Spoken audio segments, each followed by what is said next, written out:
So a friend of mine, a guy, gave my number to one of his friends. We got talking. In fact, I didn't really want to have anything relationship with this person. He kept insisting that he wants us to have something beautiful. So for almost a year after meeting this guy, he was persistent and wanted us to be in a relationship. So I finally accepted and gave in. Aside knowing him for more than a year, we dated for like 7 months before we finally had sex. This is where the story begins. So I'm schooling in Accra and he was in Kumasi. We were talking one time and he suggested that he would come to Accra so that we can hang out, and I said that would be a good idea. We planned everything. So he was supposed to spend 3 days with me. I was happy, in fact. What I didn't know was that the guy was just living a fake life. I never saw that coming.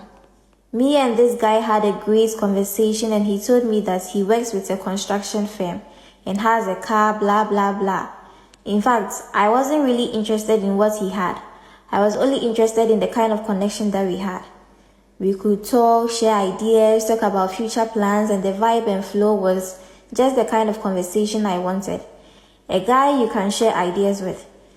Have the diplomatic conversation with. Well, the day finally came and this guy came all the way from Kumasi. We got a nice guest house and spent the night. Least did I know, he only paid for just the night at the guest house. I told we were staying in the guest house for 3 days. The following morning, he told me the boss said he should come to Kwewu for work. And he's going and he will come back that day. I told him then, let me just stay back and wait for you. He insisted that I should go back to my hostel, that when he comes back, he will come and pick me up. Anyways, I didn't say anything. I obliged. We took a boat and he dropped me at my hostel. In fact, I never suspected any malicious or foul play. I was thinking that I'm spending 3 days with my boyfriend and he is going to work. He will be back. When he left, I didn't hear from him and I decided to call him in the evening.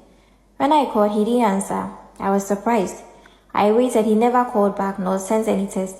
So the following morning, he texted me that he's spending 3 days at Kwewu. Hey, like seriously? And I'm just hearing this. I began to smell something fishy. But then I didn't say anything. He didn't call me again that day, so I called him early in the morning. He didn't answer the whole day, didn't call me back nor a text. Only for me to call him the following morning and the lady picked up the call and told me that he's still asleep. I called him early like 6:30 thereabouts. I was shocked. I couldn't say anything.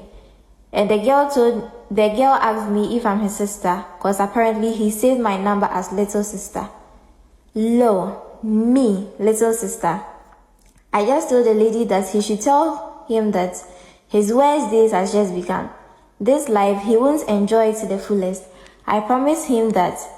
The girl was confused. I just hung up. I called my friend through whom I got connected to the guy to tell him what had happened. And what he told me was that I just saw your boyfriend this afternoon. I even called him and we talked and I left. He told me he went to Accra and came back this morning. I couldn't speak again. I told him he said he was going to Kwewu. My friend showed me screenshots of their messages and then my boyfriend telling him of how he planned to sleep with me and dump me. I cried that day. Men.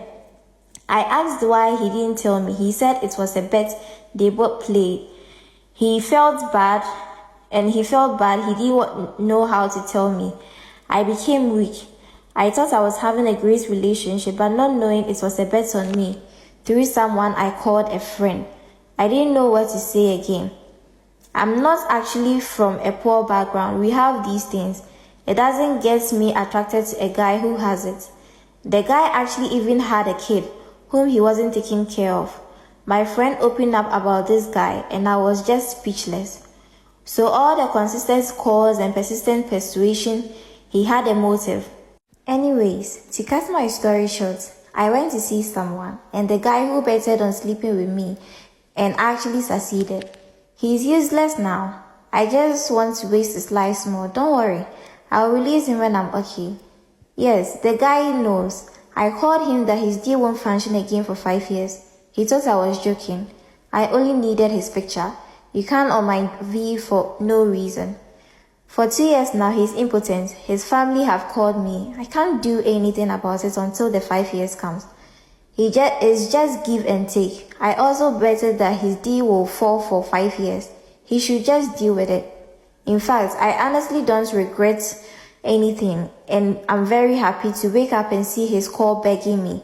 The funny part is, it's a fixed period. I can't do anything about it until the time is up, and he will get his D back. Like I said, that is the least I could do to him. You don't go anywhere messing up. I don't really care the names you call me. Love shouldn't be too complicated. Betting to sleep with someone who did absolutely nothing to you is painful.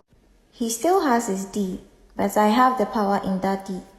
I'll give him back his power. Just a little punishment wouldn't be bad. People have probably gone mad by now. You self are no different from them. You don't joke with any girl just like that. He goes around digging his dicking in every hole. It's not every hole that an ant enters and comes back the same.